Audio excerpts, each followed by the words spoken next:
زبر زیر پیش کو حرکات کہتے ہیں۔ بسم اللہ الرحمن الرحیم۔ تمام ہی اسلامک سروے کے دیکھنے اور سننے والوں کو خوش آمدید کہتے ہیں۔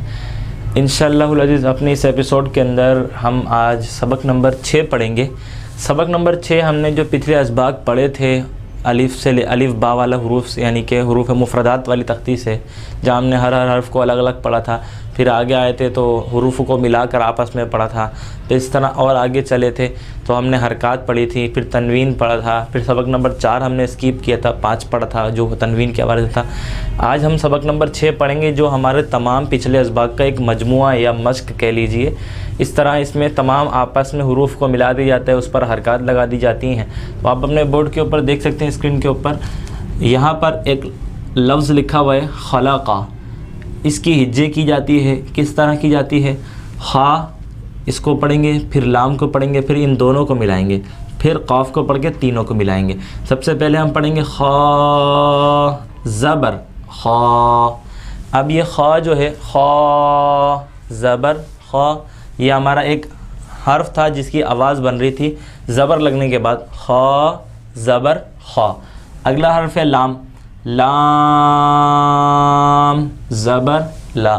خا اور لام کی جو آواز بنے گی یاد رکھیے، خا کے اوپر زبر لگا، خا کی آواز بنے گی خا، لام کے اوپر زبر لگے گا، لام کی آواز بنے گی لا۔ تو خا اور لا یعنی ان دونوں کو ملائیں گے، خا زبر خا، لام زبر لا، خلا۔ پھر قاف زبر قا، خلقہ۔ تینوں حروف کو آپس میں ملائیں گے، ان کی حرکات کی جو آواز بنے گی اس کو بھی آپس میں ملائیں گے، لیکن ملانے کے لیے پہلے ان دو حروف کو آپس میں، پھر تیسرے حرف کو ملائیں گے، خا زبر خا، لام زبر لا، خلا۔ قاف زبر قا، خلقہ۔ حمزہ زیر ای، با زیر بی، ای بی، لام زیر لی، ابیلی۔ خلقہ میں زبر ہے، ابیلی کے اندر تینوں زیر ہیں۔ زبر ہمیشہ اوپر آتا ہے حرف کے اور زیر ہمیشہ حرف کے نیچے آتا ہے، یہ آپ کو میں نے بتایا تھا۔ تو حمزہ زیر ای، با زیر بی، ای بی، لام زیر لی، ابیلی۔ اگلا حرف، تمام حروف جو ہیں وہ اس کے اوپر پیش لگے ہوئے ہیں، تو را پیش رو، سین پیش سو، رسو، لام پیش لو، رسولو۔ تینوں کے اوپر پیش کی حرکاتیں، پیش پڑا جائے گا اور اس کی آواز رسولو بنے گی۔ خلقہ، ابیلی، رسولو۔ زبر آئے گا تو آواز اٹھتی ہوئی نظر آئے گی، بلند ہوتی ہوئی نظر آئے گی، جیسے خلقہ۔ جب زیر آئے گا تو آواز نیچے کی طرف جاتی ہوئی نظر آئے گی، ابیلی۔ اور جب پیش آئے گا تو ہونٹ گول ہوں گے، رسولو، یاد رکھیے گا۔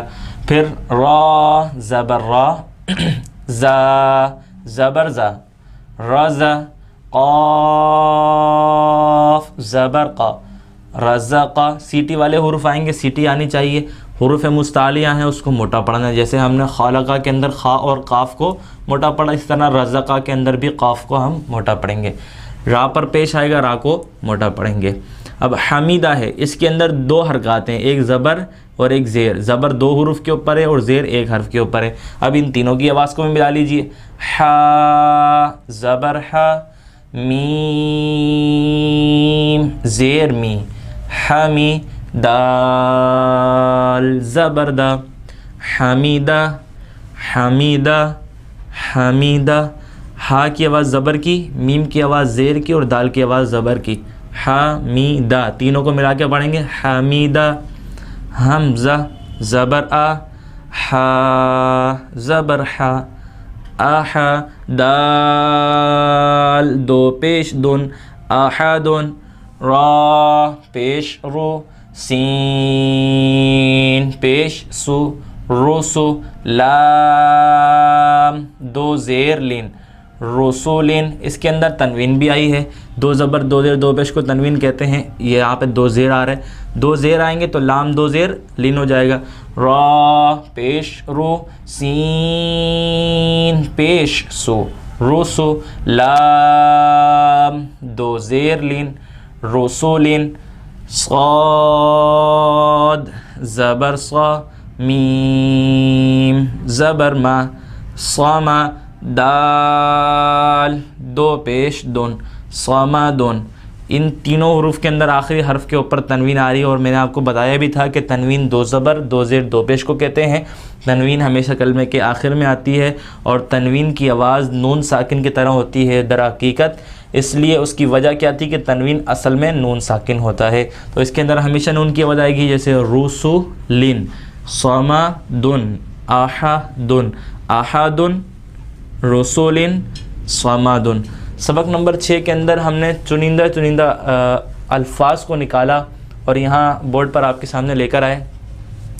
اب اس سبق کے ذریعے جو ہم نے آج پڑھا ہے، آپ پوری تختی کو یاد کر سکتے ہیں، بس جہاں جو حرکت ہوگی اس حرکت کی آواز آئے گی، جیسے خا کے اوپر زبر تھا تو خا زبر خا ہو جائے گا، لام زبر لا ہو جائے گا، خلا، قاف زبر قا، خلا کا، پھر تینوں کو آپس میں ملا دیا۔ اب ابلی آ گیا، رسولو آ گیا، رزقہ آ گیا، حمیدہ، احدن، رسولن، صمدن۔ اس طرح باقی جو الفاظ آئیں گے، باقی جو قواعد آپ سبق نمبر 6 کے حوالے سے کسی قاعدے کے اندر آپ دیکھنا چاہیں، آپ کو اجازت ہے آپ دیکھیں، اور وہاں سے اس تمام سبق کو پڑھیں، مکمل کریں، پچھلے اسباق کے قواعد یاد کریں۔ جتنے زیادہ پچھلے اسباق کے قواعد آپ کے مضبوط ہوں گے، جتنے زیادہ آپ اس کے اوپر پختگی کے اوپر ہوں گے، وہ آپ کے لیے آسانی کا باعث بنیں گے۔ اب انشاءاللہ ہم سبق نمبر 7 جو ہے ہم وہ پڑھیں گے اگلی قسط کے اندر۔ تو سبق نمبر 7 ہمارا حروف مدہ کے حوالے سے ہوگا، جو ہم انشاءاللہ سبق نمبر 7 اگلی قسط میں پڑھیں گے۔ اس کے لیے میں انشاءاللہ آپ کو بتاؤں گا کہ آپ نے کچھ قواعد یاد کرنے ہوں گے، پھر اس قواعد کے حوالے سے پوری جو ہے وہ سبق آئے گا، اس سبق کو کس طرح یاد کرنا ہے۔ دعاؤں کی درخواست ہے۔ فی امان اللہ، اگلی قسط میں ملتے ہیں۔ السلام علیکم ورحمۃ اللہ وبرکاتہ۔